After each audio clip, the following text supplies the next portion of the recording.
What's up, Star Wars nerds, and welcome to another episode of Brett on Fett. On today's episode, it's Thanksgiving this week in the US, so I'll be counting down my top 5 things I'm most thankful for this year in the Star Wars action figure collecting hobby. Let's get to it.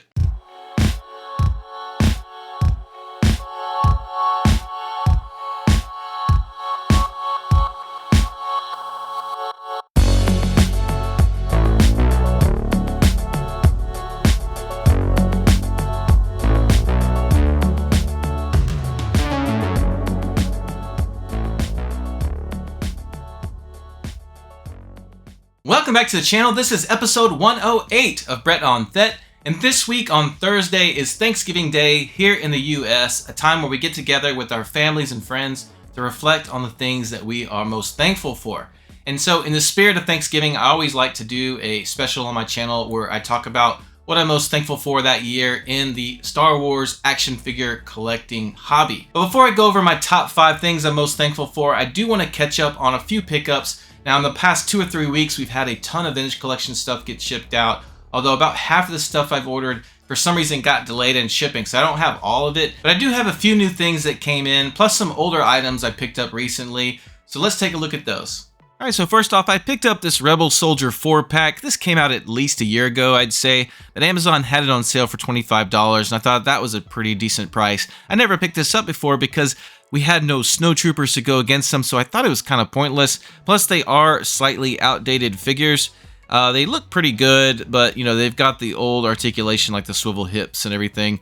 Unfortunately, the goggles, even though they're removable, you can't really do much with them because you can't put them on their face because then the helmets don't fit over it. And if you take the helmets off and just use the goggles themselves, they're actually too loose. So kind of pointless, but I think they do look better than if the goggles were just molded on. I also went ahead and picked up a Hoth Rebel Soldier. I did not have this one loose. I only had him carded, and Amazon had them for like $15. If you're newer to the hobby and not sure which one this is, here's a look at the card back. One of my favorite card backs in the Kenner line and TVC. It's VC 120, and this was in the first wave of TVC 2.0, which was when TVC came back from that hiatus in 2017. And if you're wondering how I got the bubble off so clearly, it's because that first wave, they had an issue with the bubble glue and it wouldn't stick to the card, so they actually had to put tape on there to protect it. So those bubbles came clean off. So with the Snowtroopers finally coming to TVC, I thought this was a good time to pick up these Hoth Rebel Soldiers while they're on sale. For now, I think I only pre-ordered about 4 of the carded Snowtroopers, but it's because I'm banking on Hasbro releasing an army builder pack of those Snowtroopers. I think that makes a lot of sense.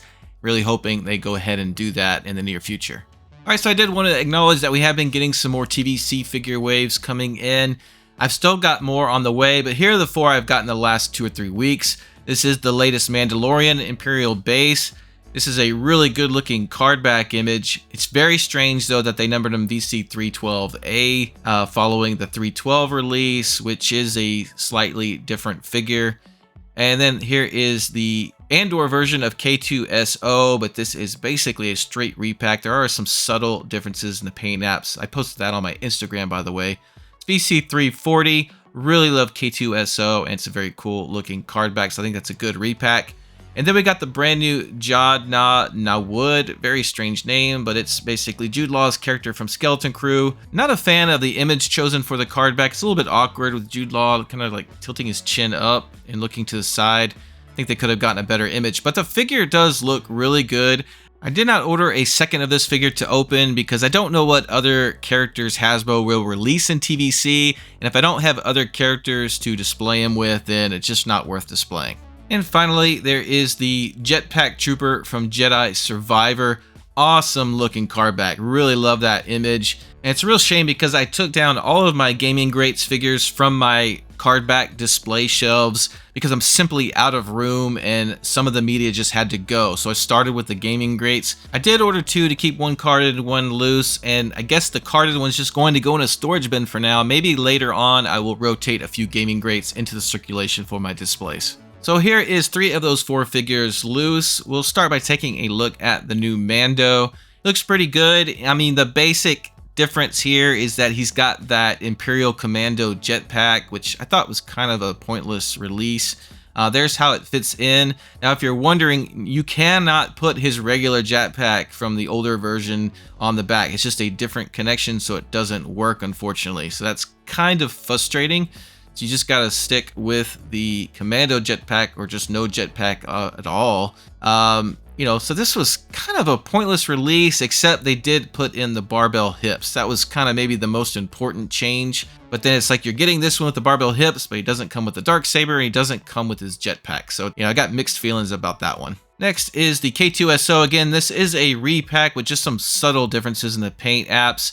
Solid figure. I think this is actually a very underrated figure, so I'm glad to see them reissuing it for those that didn't have it before. And it could be an army builder, so don't forget about that. And finally, there's the Jet Trooper, maybe my favorite of these three. This has a lot of smart reuse from that Stormtrooper mold. I do think it's odd that his little breathing apparatus here doesn't fix to his chest. I think that could have either been glued or maybe preferably a small peg. I don't know why it's loose. The jetpack has that half moon kind of peg like we saw with the Mando, and it looks good. And, everything about this figure looks really good, so pretty happy with this one. So like the repack of K2SO, like the reuse for the Jet Trooper, but I just think this whole evolution of the Mandalorian figure just was not very well thought out by Hasbro. I mean, did they intend for this release to be the definitive release of the Mandalorian? And if so, why did they give us a version with an Imperial Commando jetpack? Or why didn't they just make the VC312 release have the new barbell style hips and the new jetpack with the half moon style peg? The whole thing is just odd to me how that was handled.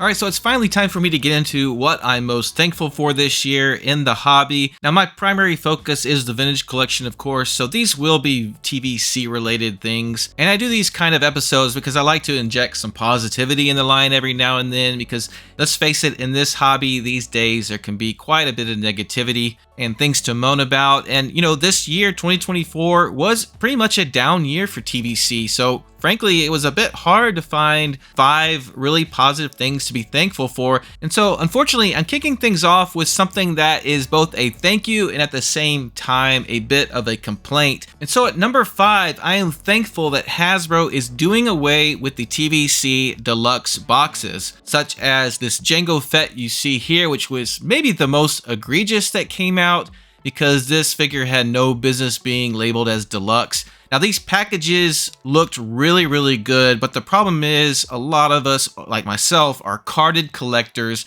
We want to see that traditional vintage style card back with a bubble so that the figure can also be displayed. And so these were highly frustrating for collectors like myself. So I'm thankful that Hasbro listened to us and are getting rid of those boxes, but the solution was this new deluxe style card back, which is an oversized card back. Now, at first, I was fine with this as a compromise, but over time, I'm starting to get a little bit annoyed with it as they are revealing more and more of these style card backs for figures that don't need it. Now, to elaborate on what I mean, let's bring in an example of why Hasbro chose to go with the oversized card back.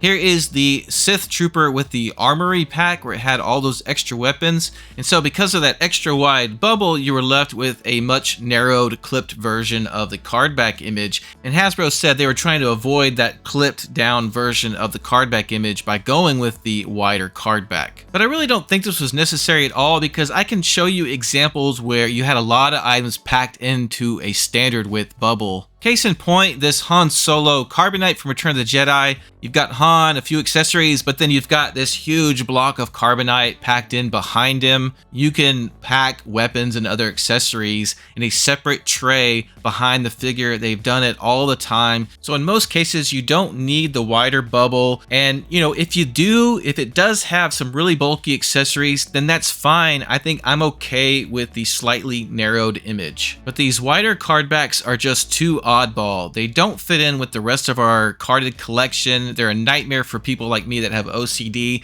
and we don't have protective cases out there for them. So while I'm very thankful that Hasbro is trying, they are listening to us, they got rid of the closed boxes, I'm really hoping on my next year's Thanksgiving video, I'm being thankful for Hasbro working out the bubble issue and getting rid of the extra wide card backs for deluxe releases.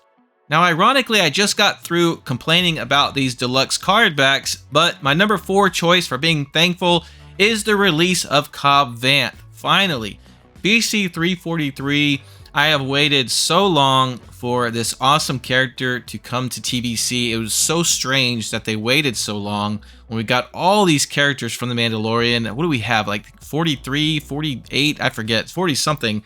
And it just took forever for them to give us Cobb. And he turned out great. This is a fantastic looking figure.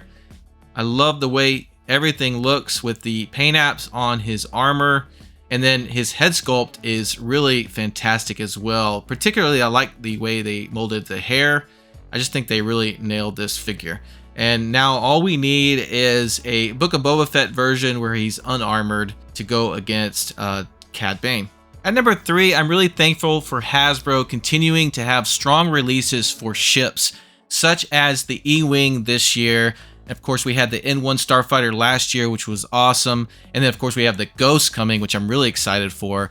But I really liked this E-Wing release. It's a really cool design. It's a design I wanted ever since I saw it in live action on Ahsoka. Granted, this ship could have used some more weathering on the body, so that was a bit disappointing. But I love the astromech that came with it, and the mold, the detailing, and just the way this whole ship felt. The build quality was excellent. So I really think overall this was a strong release, and I love that Hasbro continues to put out strong releases for ships, as ships are extremely important in the vintage collection. At number 2, I am very thankful for the resurgence of beasts in the 3 3/4 scale line and the continued release of new playsets for that world building aspect. This is the world building line, and so I'm thankful that Hasbro has embraced that. They've realized that. They've listened to the fans. Starting with the release of the Blurg this year, what a fantastic set. They did a great job on the sculpt. This was my most wanted beast in the line, and they delivered.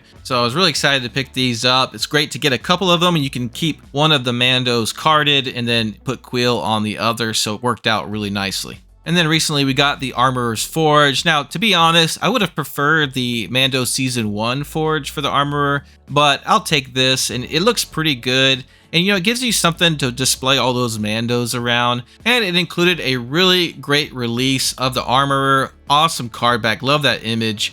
And then she's got the soft goods pelt on her shoulders, and she's got her jetpack. And so this is a really good update. It's VC-331. The only issue is a carded collector like me has to keep this one carded, and I'm really not looking to buy another set just to have her loose. Now, a neat idea I got from Boss Bounty is I picked up these little LED lights from Amazon. They were like $8 for a pack of 50. And you just pull the little tab out to activate them. And so you could take a couple of these and stick it underneath the forge to light it up. And it looks really cool. Now, on camera with my bright lights, it's a little bit hard to see, but I'll turn off some of my lighting in a bit to show you guys that better. Now, one thing I really don't like about this set is the open top. This looks terrible for a collector like me that puts these sets on a tabletop rather than high up on a shelf. They could have easily molded just a little plastic cover to snap onto there. Don't like how they did that. So let's go ahead and load up this set with a bunch of our Mando figures, including those Shriekhawk figures we got pretty recently. And we'll put Paz Vizsla and Mando himself. And as promised, I've turned down my lighting so you can see how great that forge looks when you add a couple of LEDs under it. Very cool. Overall, pretty pleased with this set. Just really don't like that open top, and the rocks could have used some weathering. And I have to mention the Jabba the Hutt playset that came out this year to go with the throne room. What a fantastic looking release. The throne room itself, I can't remember if it came out before 2024 or not, but I got it in 2024 because Hasbro put more up in stock and put it on sale. And so this was a fantastic pickup. Really couldn't have been happier with this set. Another great set release this year is the Moff Gideon's Imperial Light Cruiser Hallway.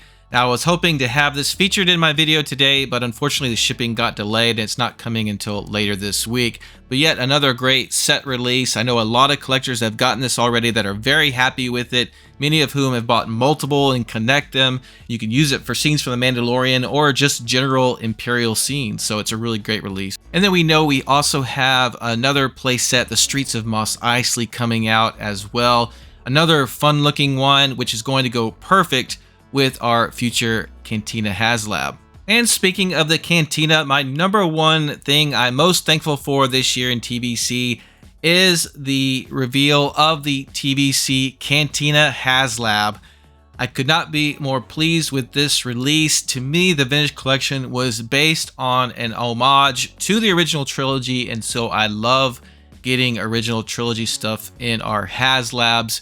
And this is an excellent one because it's such an iconic scene from Star Wars. We have so many figures that we can put into this. It's going to be just a fantastic display for our collections. And I love the fact that it comes with the Tonica sisters, an all-new Wooher.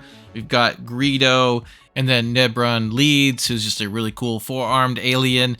This thing is going to look great, and I love the fact that it's modular, so tons of opportunities for customizing how you display it, whether it be on a table or on a shelf. So very thankful Hasbro is giving us this amazing diorama set to display our figures. Alright, so that's going to do it for this episode of Brett on Fett. Let me know in the comments what you're most thankful this year in Star Wars collecting. Thanks for checking out this video. Thank you so much to my subscribers. Don't forget you can also follow me on Instagram. Have a safe and happy Thanksgiving. Take care, and we'll see you next time.